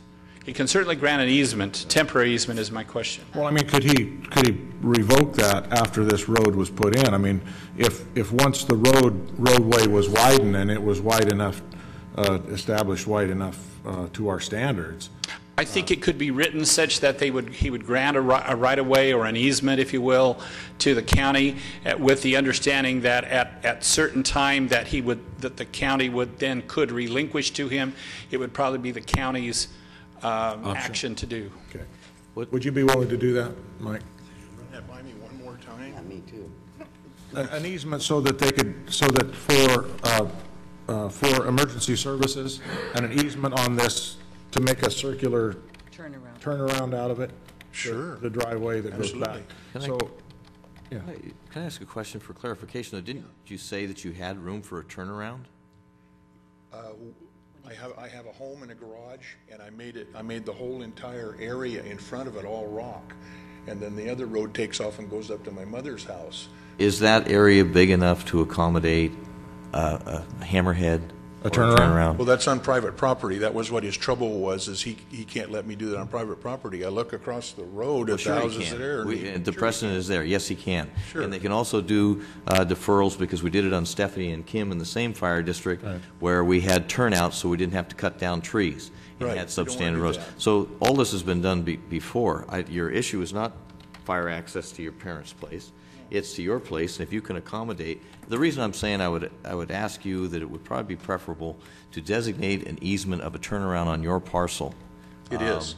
Than an easement through your property, is you'll never be able to develop anything on that easement, and it's restricting your use of your own property. There's plenty of room right in front of my home for a turnaround. And the precedent has been set there, and you cited the gallows issue there. So I would suggest that. I would also suggest, I'll let somebody else do the motion, is that this tree farm needs to be sent a letter of cease and desist to clear that out of the way. They're just little saplings, and he did it for spite. Now's the time to remove them, then to relocate them. Yeah.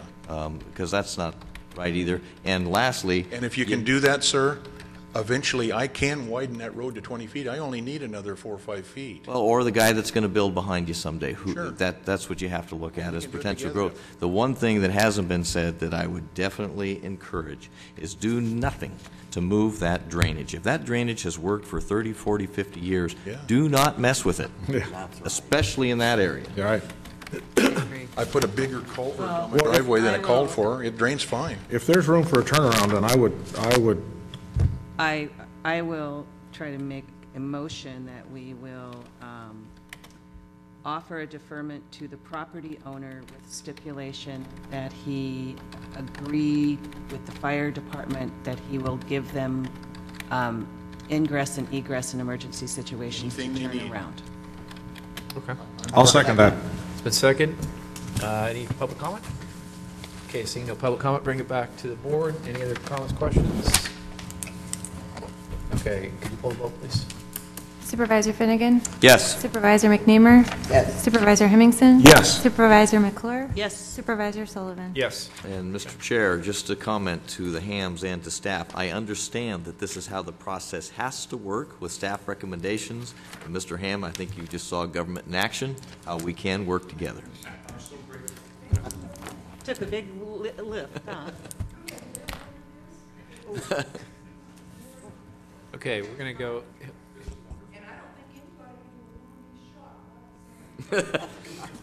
Congratulations. Okay, at this point, we're gonna move on to item 23, legislative and budget issues. Consider miscellaneous legislative and budget matters pertinent to the county of Del Norte. Authorize the chair to sign and send appropriate letters with respect to matters pending before state or federal governments. Just one note, on the next agenda, we're gonna put our ledge platform back up just to reaffirm where the board is in the next agenda. The next agenda are two. Okay, we'll have it before the board so you can reaffirm. I still need to get a little bit of information through our advocate at both the state and federal level. They're going to need to update it because I asked them for it last year too. We'd probably be due for just an update from him in general. Is he planning a trip out here? He probably will be, but it'll be more in the spring. That's Okay. typically when he's made it. Doesn't want to come out But there. I would, if you give me about a meeting or two, or maybe the third meeting, I can get that ledge platform put together. Okay. It would be nice to get it to take it. I will be seeing him in March in NACO's Ledge Conference. We'll get it done in February. Did we already approve the letter that we added? Did we add it to consent? Or No, is I'm this- sorry. That's right. Supervisor McClure, we had the urgency item that we still need to vote on. So it could fall under this. Could you repeat it again, just so? It's the EMS is looking for a letter of support for a application grant for a tactical project for children's state partnership for a rural care of children's health issues. Second. Oh, Second. All those in favor? Aye. Anybody opposed? Okay. Public comment? No public comment. Okay. That's the way I read it. Legislative budget issues. I'll make this one quick because Supervisor Finnegan went over most of the legislation that's out there that everybody's concerned about. Budget-wise, reported last week, our last meeting, that we will be starting our mid-years, and the memo will go out this week, and the program will be opened up about 2 weeks given for everybody to turn in their mid-years, and then we will be back before the board with a report. Hopefully, it's not a report that is negative, and at this point, it does look like most everybody is within their budget or on track for their budget. Obviously, we're preparing for April, which is the start of the budget meetings, so that we can have a recommended budget in June, depending on what happens with the state. Okay. The only thing that wasn't mentioned probably was the SRA fees, state responsibility area fees. As we all know, they were rewritten because the governor needed more money to score more money, whether he realizes it or not. It now looks like there will be a lawsuit prior to those, the first billing in June.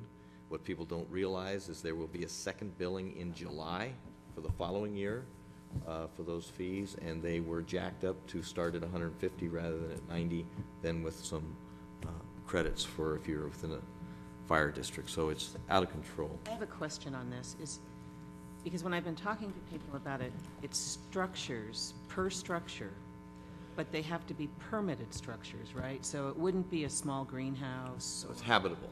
Okay. They did change that recently. They removed government buildings, so jails are out, fire stations are out, schools are out, but hotels, motels, RV parks, mobile home parks, it's going to be pretty onerous. Per unit. Per unit.